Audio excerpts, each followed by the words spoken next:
윤석열 대통령 얘기를 좀 해보겠습니다.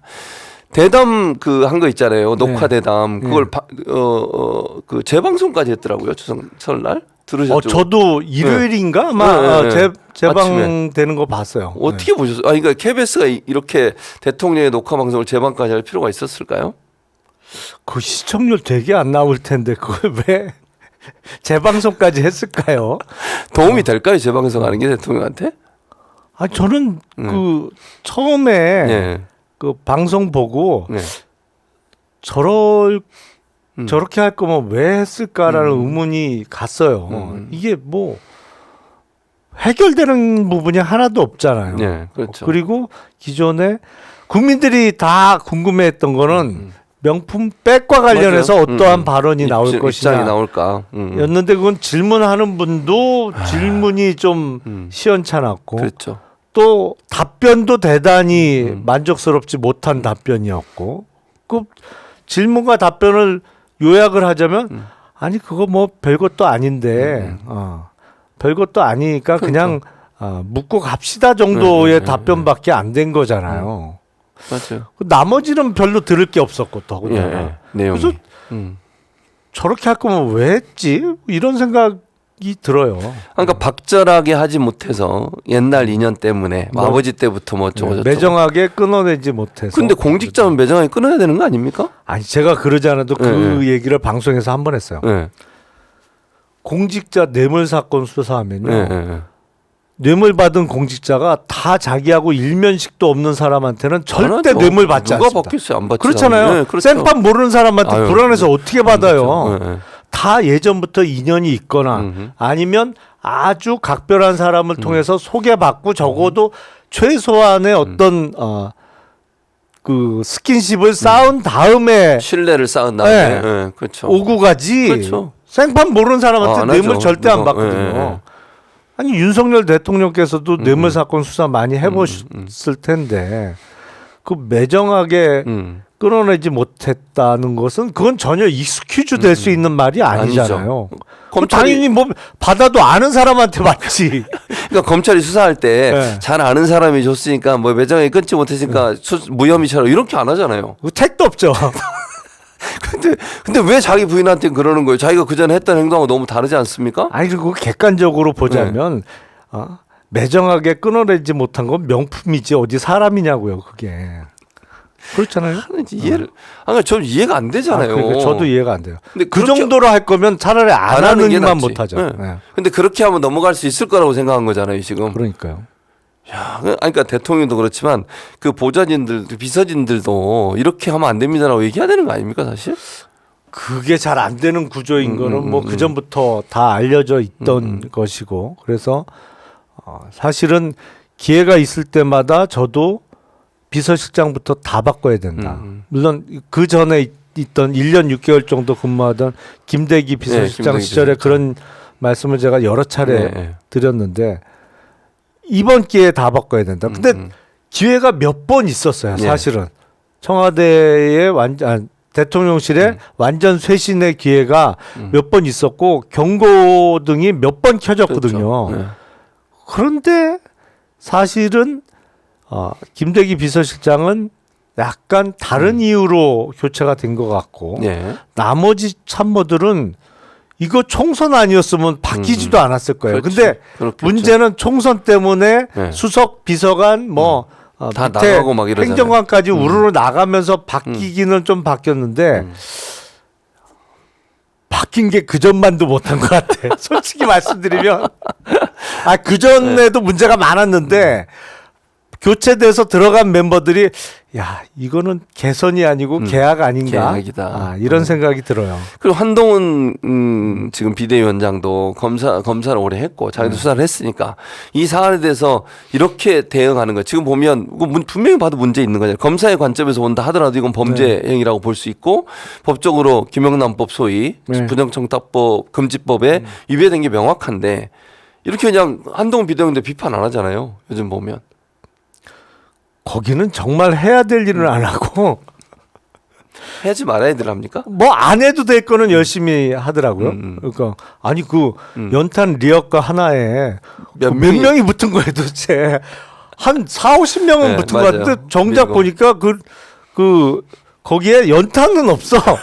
니어카만 있어요? 거의 비어 있는 것 같던데요. 그리고 얼굴 이렇게 묻히시고 이렇게. 네. 아니 그리고 어쨌든, 오늘 오전인가 발언을 보면 김성태 전 의원이 맞아요. 부적격 판정을 네, 받은 받은 거. 이후에 세게 비판을 했잖아요. 네, 그랬죠. 그러면서 비판하면서 이의 신청을 해놓은 상태죠. 네. 공관위에서 다시 한번 검토해달라는. 네. 그럼 그 절차대로 진행이 돼야 될 텐데 그렇죠.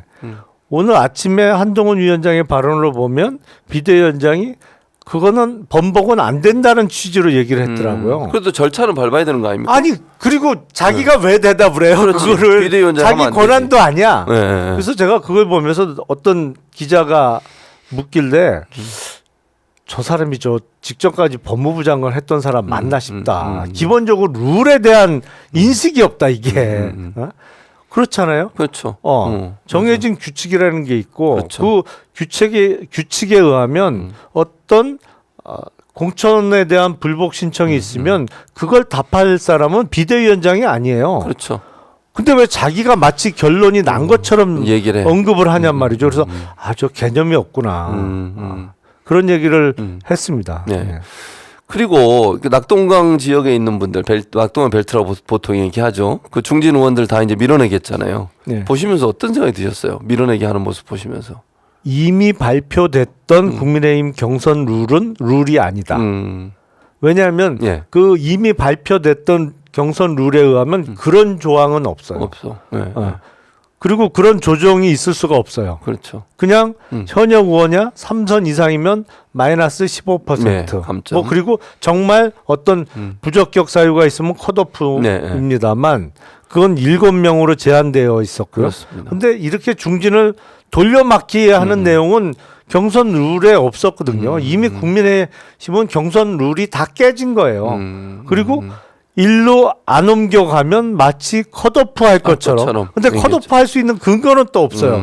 그냥 옮겨가라야. 예. 그리고 말 안 들으면 너 아예 출마도 어려울걸? 그리고 이제 그렇게. 옮겨가기를 강요하는 분위기인데 이게 이른바 PK 지역은 그나마 민주당 현역 의원들이 있으니까 이런 그렇죠. 돌려막기의 명분이라도 가능하죠. 있어요. 네. TK는 불가능하거든요. 그래서 다 국민의힘이잖아요. 그렇죠. 거기는 옮겨갈 데가 없어요. 옮겨가봤자 국민의힘 현역 의원이기 맞아요. 때문에 뭐 어디 가서 탈환해라 뭐 이게 성립할 수가 없거든요. 그래서 공천 파동은 어차피 TK 지역 공천이 본격화되면 날 수밖에 없다라는 생각이 들고 하여튼 룰은 정말 지독하게 안 지킨다. 이런 생각이 듭니다. 아니 검사 출신 대통령, 검사 출신 비대위원장이 있는데 왜 룰을 안 지키는 거예요? 원래 검사들이 지켜야 되는 거 아닙니까? 룰을? 그게 기본적으로 법의 지배라는 네. 뭐 소위 얘기하는 룰 오브 로우라는 개념은 없어 보여요. 그럼 자기들 생각이 지배하는 건가요?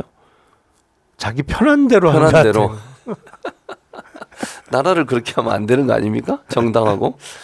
지금 안 되는 꼴로 계속 가잖아요. 그러니까 강남은 정리가 될까요? 박진 그다음에 이원모 두 사람이 지금 뭐 딴 데로 가라 뭐 이런 얘기가 나오던데 어떻게 생각하세요? 이원모 비서관은 거의 그 순치가 된 것 같고요. 아 그래요? 예, 지금 나오는 발언으로 봐서는 뭐 옮겨갈 가능성이 있을 것 같고 박진 전 장관은 아직 그 태도가 불명확한데 예. 지금 보면 예. 특히 강남 3구의 공천 신청자를 보면 이 안에서 공천받을 사람이 있을까라는 생각이 들거든요. 특히 가장 강세 지역인 강남구가 그렇습니다. 강남 가불병의 예, 공천 신청자를 보면 이 안에 과연 정말로 최종적으로 공천받을 사람이 있을까라는 있을까? 생각이 들어요. 그래서 이걸 아마도 전략 지역으로 묶어서 그냥 나중에 누가 꽂히는 형태의 공천이 이루어지지 않을까라는 생각이 들어요. 어떤 사람들이 꽂힐 것 같으세요? 그거야 모르죠. 뭘 몰라요? 아니 예를 들면 검찰 출신, 용산 출신 이런 사람들 가지 않을까요? 저는 의외의 인물. 아 그래요? 예. 예를 들면 어떤 그러니까 인물을 찍지 않더라도 의외라는 게 무슨 의미예요? 아니 그러니까 방금 예. 얘기했던 소위 검액관도 아니고 용액관도 아닌? 아닌데 이 사람이 누구지? 아 하는 모르 사람들. 누구지 하는 사람이 간다. 그래요? 거기 좀 중요한 곳이잖아요. 어쨌든 당선 가능성이 높고 강남 3구는. 아니 그러니까 아무나 꽂아도 되죠. 아 거기는 그냥 들어가면 예, 되니까. 예, 예. 사실상 그 대구 경북 같은 분위기거든요. 그렇죠. 강남은. 예. 예. 그리고 더 강해졌어요. 아, 그전보다. 그게? 왜냐하면 예. 예전 같으면 강남을 같은 데가 네. 민주당이 당선도 그랬었죠. 실제로 예, 됐고 맞아요. 예. 민주당 표가 거의 과반 가까이 나오던 지역인데 이게 재개발 재건축이 이루어지면서 주민 구성이 많이 바뀌었습니다. 아. 그러면서 더 세졌어요. 그쵸. 국민의힘 입장에서는. 그래서 지금은 더 그냥 꽂으면 되는 형국이거든요. 그래서 의외의 인물이 꽂히지 않을까 싶어요. 그러나 대통령과 어떤 연이 있는 그건 찾아봐야지. 그러니까. 아, 그러니까. 나중에 밝혀지겠죠.